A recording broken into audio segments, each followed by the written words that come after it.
جج صاحب کیا یہ کھلا تضاد نہیں؟ خود پر تنقید کی گئی تو نتیجہ یہ نکلا، چیف جسٹس کی عزت کی بات آئی تو بیکری بند کروا دی۔ تو پھر ہمیں جواب دو کہ جب حضور صلی اللہ علیہ وآلہ وسلم کی عزت کی بات آئے تو ہم سڑک کیوں نہیں بند کر سکتے؟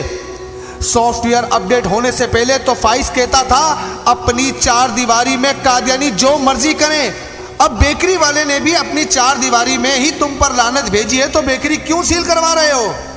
تم کہتے تھے حضور صلی اللہ علیہ وآلہ وسلم نے دشمنوں سے بھی مسکرا کر امن کی بات کی، تو اب اپنی باری پر لعنت بھی برداشت نہ کر سکے؟